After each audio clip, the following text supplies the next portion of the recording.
അള്ളാഹുവിന്റെ ഔലിയാക്കളെ സുഹബത്തിലിരിക്കുന്ന പട്ടി പോലും നരകത്തിൽ നിന്നും രക്ഷപ്പെട്ട് സ്വർഗത്തിലാവാൻ യോഗ്യനാണ് എന്നർത്ഥം. അങ്ങനെയാണെങ്കിൽ ഈ വിശ്വാസപ്രകാരം ഏതൊരാളും അള്ളാഹുവിന്റെ ഔലിയാക്കളുടെ അടുത്ത് പോയിരുന്നു കഴിഞ്ഞാൽ അവർ രക്ഷപ്പെടുന്നവനാണ്. അത്തരക്കാർക്ക് നമുക്ക് മുസ്ലിം എന്ന് പറയാൻ പറ്റും. എന്നാൽ അവര് മൂമിനായിട്ടില്ല എന്നർത്ഥം. പക്ഷെ മൂമിനാവണം എന്നുണ്ടെങ്കിൽ കൽബ് വേണം, കൽബ് ഹയാത്താവണം. പക്ഷെ പട്ടിക്ക് കൽബില്ല. പട്ടിയുടെ ഉള്ളിൽ കൽബുണ്ട്, പക്ഷെ ആത്മമായ കൽബില്ല. നമ്മൾ കൽബ് എന്ന് ഉദ്ദേശിക്കുന്ന സമയത്ത് ഫുഹാദിനെ കുറിച്ചല്ല പറയുന്നത്, മാംസളമായ ഹൃദയത്തെ കുറിച്ചല്ല പറയുന്നത്. നമ്മൾ പറയുന്ന വിഷയം അതിന്റെ ഉള്ളിലിരിക്കുന്ന രഹസ്യമാണ്, കൽബ്. അപ്പൊ ആ വിഷയങ്ങളൊക്കെ പഠിക്കാനുള്ള വിഷയങ്ങളാണ്. പറഞ്ഞു വരുന്നത് എന്താ വെച്ചിട്ടുണ്ടെങ്കിൽ, ഈ ഒരു വിഷയത്തില് സൂറത്തുൽ കഹ്ഫ് ഈ രീതിയിലാണ് ഒരാൾ ഓതുന്നതെങ്കിൽ അദ്ദേഹത്തിന് ഈ കാര്യം വ്യക്തമായി, ദീനിന്റെ പൊരുള് മനസ്സിലായി, ദീനിന്റെ ഉദ്ദേശം മനസ്സിലായി. ആ ഉദ്ദേശപ്രകാരം ജീവിച്ച് അന്വേഷിച്ചു കഴിഞ്ഞാൽ കണ്ടെത്താൻ പറ്റും. കാരണം ഇങ്ങനെയൊക്കെ മനസ്സിലാവണല്ലോ. ആദ്യം മനസ്സിലായാലാണ് ആഗ്രഹം വരുള്ളൂ. ആഗ്രഹം വന്നാലാണ് അവൻ ആവശ്യപ്പെടുള്ളൂ. ആവശ്യപ്പെട്ടാൽ അള്ളാഹു തആല തരുള്ളൂ. ഇതിനൊക്കെ നിയമങ്ങളുണ്ട്. ആ നിയമമാണ് സൂറത്തുൽ ഫാത്തിഹ.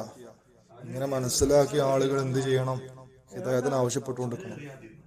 അങ്ങനെ 17 വട്ടം അള്ളാഹു തആല നിർബന്ധമാക്കി തീർത്ത് ചോദിക്കാന്. ആ 17 വട്ടം നമ്മൾ നിർബന്ധമായും ചോദിച്ചുകൊണ്ടിരിക്കുന്നുണ്ട് ഹിദായത്ത്, സിറാത്തുൽ മുസ്തഖീമിൽ എത്തിക്കാൻ വേണ്ടിയിട്ട്. പക്ഷേ ഈ ചോദിക്കുന്ന ചോദ്യം സ്വന്തം കൽബിൽ നിന്നാവണം. അവന് അന്വേഷണം അത് ദാഹിക്കുന്ന ആളെ പോലെ, സിറാത്തുൽ മുസ്തഖീം ദാഹിക്കുന്ന ആളെ പോലെ, വിശക്കുന്ന ആളെ പോലെ ചോദിക്കണം. അതല്ലാതെ നാവ് കൊണ്ട് മാത്രം ഇങ്ങനെ പ്രാർത്ഥിച്ചോണ്ടോ അല്ലെങ്കിൽ കൽബ് ഇല്ലാതെ ഒരു ചിന്ത കൊണ്ടോ ബുദ്ധി കൊണ്ടോ പ്രാർത്ഥിച്ചതുകൊണ്ട് എന്ത് കിട്ടൂല? ഹിദായത്ത് കിട്ടൂല. കാരണം ദുആ ചെയ്യുന്നതിന് ഷർത്ത് പൂർത്തീകരണം നടക്കുന്നില്ല. അല്ലാഹു തആലക്ക് ഇഷ്ടം കൽബ് കൊണ്ട് ചോദിക്കുന്നവരാണ്. അള്ളാഹുവിന്റെ ബന്ധം കൽബിനോടാണ്, അല്ലാതെ നാവിനോടോ അല്ലാതെ ബുദ്ധിയോടോ ഒന്നല്ലല്ലോ.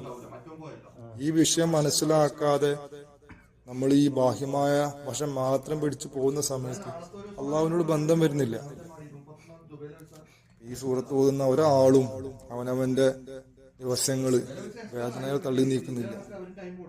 കാരണം അവർ ആൾറെഡി ഒരു വിശ്വാസത്തിലാണ്, ഞങ്ങൾ ഹിദായത്തിലാണ്, ഞങ്ങൾ ഏറ്റവും ഉന്നതരാണ്, ഞങ്ങൾ റസൂലുള്ളാഹിന്റെ ഉമ്മത്താണ്, നിങ്ങളുടെ വിശ്വാസത്തിലാണ് അവർ പോകുന്നത്. അങ്ങനെയാണെങ്കിൽ നിർബന്ധമായി ചെല്ലേണ്ട ആവശ്യം വരുന്നില്ല.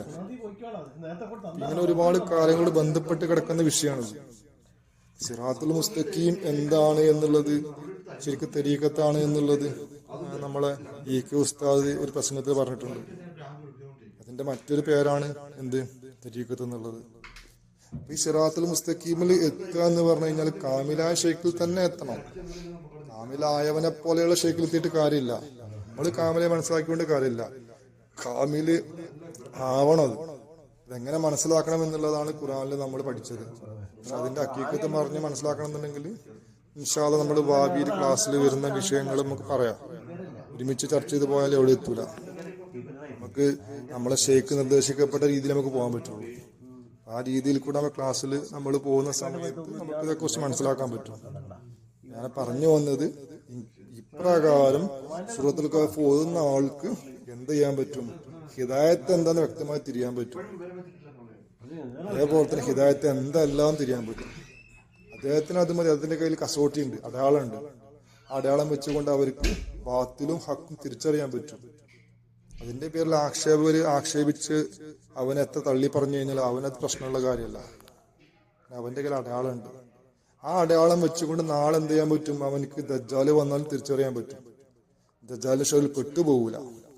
എന്നാൽ ദജ്ജാലിന്റെ ഷറിൽ പെട്ടുപോകുന്ന ആളുകളുണ്ട്.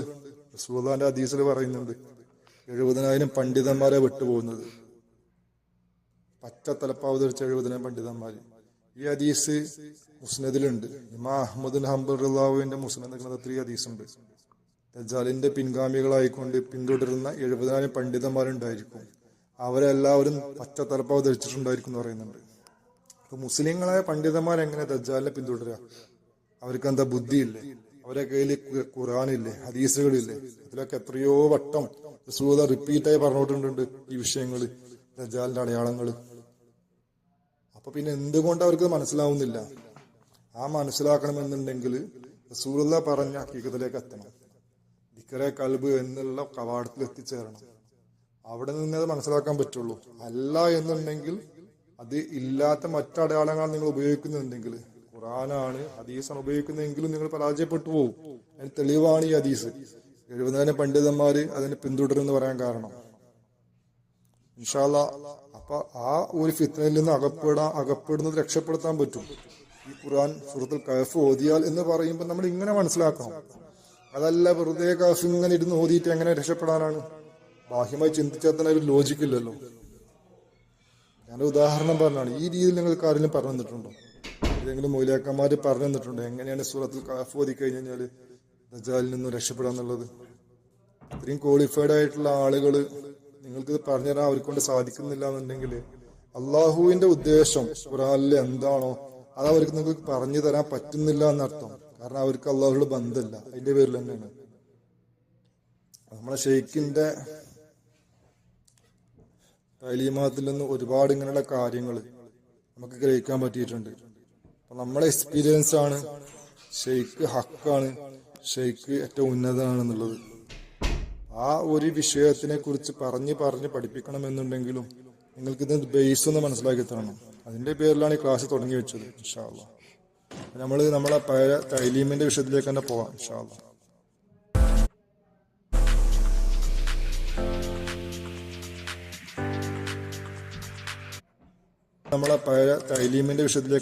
ഇൻഷാ അല്ലാഹ്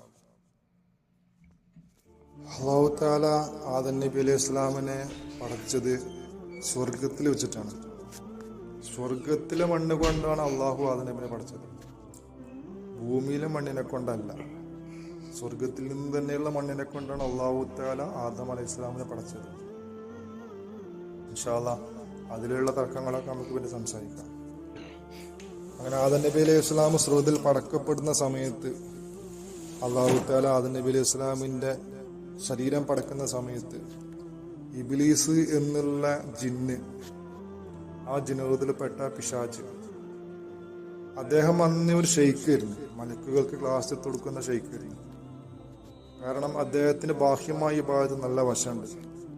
ഈ ഭൂമിയിൽ ഒരു സ്ഥലവും അദ്ദേഹത്തിന്റെ സുജൂദ് തട്ടാത്ത സ്ഥലമല്ല.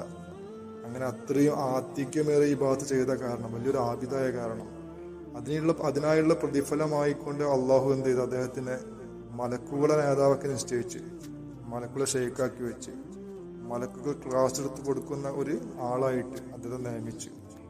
അങ്ങനെ യാതൊരു പ്രശ്നവോ അല്ലെങ്കിൽ പരിഭവമോ ഇല്ലാതെ അദ്ദേഹം മുന്നോട്ട് പോകുന്ന അവസ്ഥയിലായിരുന്നു.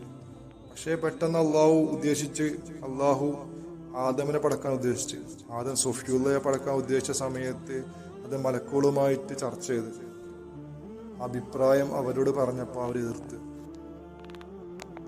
അവരെതിർക്കാൻ കാരണം, അവര് പറഞ്ഞ കാരണം, എന്തിനാണ് റബ്ബേ നീ ഇങ്ങനെ ഉള്ള ഒരു മനുഷ്യനെ വീണ്ടും ഉണ്ടാക്കുന്നത്?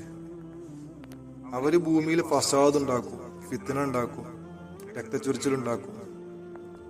വീണ്ടും അങ്ങനെയുള്ള ഒരു കൗമിനെ എന്തിനാ പടക്കുന്നതെന്നാ. അപ്പൊ അങ്ങനെ അവര് മലക്കുകൾ പറയണം എന്നുണ്ടെങ്കിൽ അതിനു മുമ്പേ ഇവിടെ കൗമുകൾ കഴിഞ്ഞു പോയിണ്ടാവും.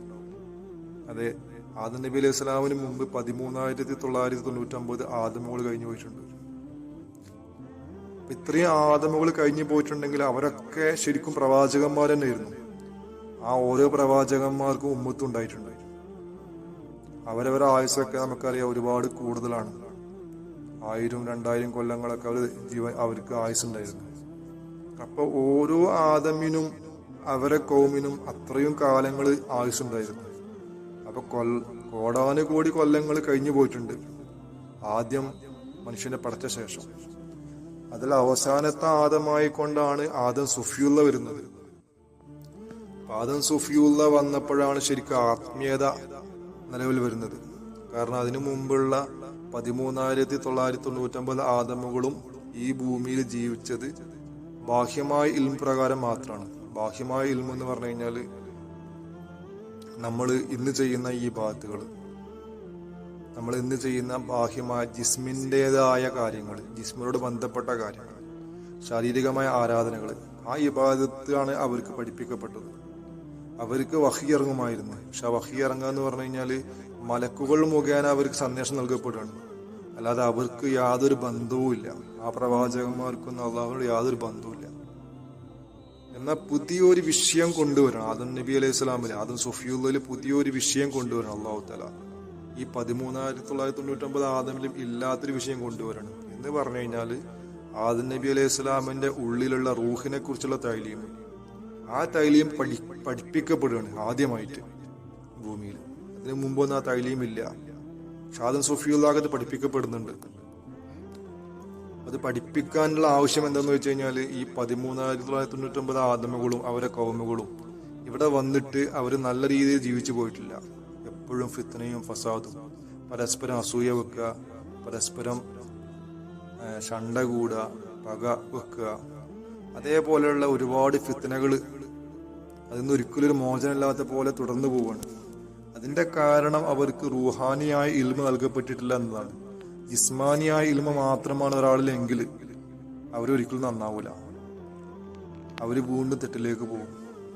ഇതാണ് ശരിക്കുള്ള ഹക്കീക്കത്ത്. അതിന്റെ പേരിൽ അവർക്ക് ഒരു പുതിയ ഇൽമ കൊടുക്കേണ്ട അത്യാവശ്യമായി വന്നു. അങ്ങനെയുള്ള ഒരു ആദമിനെയാണ് പിന്നെ പഠിച്ചത്. അപ്പൊ മുൻപുള്ള പരിചയം അങ്ങനെ ആയതിന്റെ പേരിൽ മലക്കുകൾ അത് എതിർത്ത്. പക്ഷെ പിന്നീട് വന്ന ആദമില് പുതിയൊരു വിഷയം കൊടുക്കുന്നുണ്ട് എന്ന് അവർക്കറിയില്ല.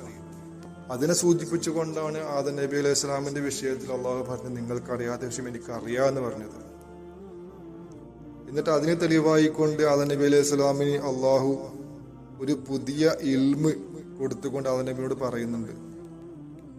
ആദം നബി അലൈഹി സ്വലാം ചില അസ്മാകൾ പഠിപ്പിച്ചു എന്ന് ഖുർആൻ പറയുന്നുണ്ട്. ആ അസ്മാകൾ പഠിപ്പിച്ചെന്ന് പറയുമ്പോൾ പല പണ്ഡിതന്മാരും എഴുതി വെച്ചിട്ടുണ്ട്. ഭൂമിയിലുള്ള വസ്തുക്കളുടെ പേര്, അല്ലെങ്കിൽ പല വിഷയങ്ങളുടെ പേര്, അങ്ങനെയൊക്കെ പല അർത്ഥങ്ങൾ അതിനുണ്ട്. അതൊക്കെ മലക്കുകൾക്ക് അറിയാമായിരുന്നല്ലോ. അതേപോലെ തന്നെ മുമ്പുള്ള ആദമുകൾക്കും അത് പരിചയമുണ്ട്. അതൊരു മഹത്വമുള്ള ഇൽമല്ല, അവർക്കില്ലാത്തൊരു ഇൽമാണ് ആദം നബി അലൈഹി സ്വലാം പഠിപ്പിച്ചു കൊടുത്തത്. ആ ഇൽമ എന്തിന്റെ ഇൽമാണ് നമുക്ക് അറിയേണ്ടത്? ആ ഇൽമ അള്ളാഹുവിന്റെ ഇൽമാണ്, ഈ റൂഹിന്റെ ഇൽമാണ്. റൂഹിന്റെ ഇൽമ എന്ന് പറയുമ്പോൾ ആദം നബി അലൈഹി സ്വലാമിന്റെ ഉള്ളില് ഒരു റൂഹ് ഉണ്ട്. ആ റൂഹിന്റെ കൂടെ റൂഹിനെ സഹായിക്കാനായിട്ട് മറ്റ് 5 ആത്മാക്കൾ വേറെ ഉണ്ട്. ആ ആത്മാക്കളുടെ പേരുകളാണ്, ഒന്ന് കൽബ്, അതേപോലെ തന്നെ രണ്ടാമത്തത് റൂഹ്, മൂന്നാമത്തത് സിർറ്, ആറാമത്തത് കഫീ, അഞ്ചാമത്തത് അഖ്ഫ, ആറാമത് വരുന്നത് അന എന്ന് പറയും, ലത്തൈഫുൽ അന. റൂഹിനെ കൂട്ടാത്ത 5 ഞാൻ പറഞ്ഞത്, റൂഹിനെയും കൂടി കൂട്ടിക്കൊണ്ട് 6. പിന്നെ 5 ലത്തായിഫുകൾ നെഞ്ചിലും 1 ലത്തായിഫ് തലയിലും ആയിക്കൊണ്ട് ഒരു രഹസ്യം അള്ളാഹു കളച്ചു വെച്ചിട്ടുണ്ട്. ഇതൊക്കെ മുൻഗാമികൾ ആദമുകളിലും ഉണ്ട്, പക്ഷെ അവർക്കതിന് തൈലീമ് കൊടുക്കപ്പെട്ടിട്ടില്ല. അപ്പോൾ ഈ ആദം അലൈഹി സ്വലാമിന് ഇതിന് തൈലീമ് ഇറക്കപ്പെടുകയാണ്. പക്ഷെ 5-6 ആത്മാക്കളുള്ളതിൽ എല്ലാത്തിൻ്റെയും തൈലീമ് ഇറക്കപ്പെടുന്നില്ല. ആദം നബി അലൈഹി സ്വലാമിന് കൊടുക്കപ്പെടുന്ന തൈലീം എന്ന് പറഞ്ഞു കഴിഞ്ഞാൽ ആദ്യത്തെ കവാടമായ റുഹാനിയത്തിലേക്ക് ആദ്യത്തെ കവാടമായ കൽബിന്റെ വിജ്ഞാനം മാത്രമാണ് കൊടുക്കുന്നത്.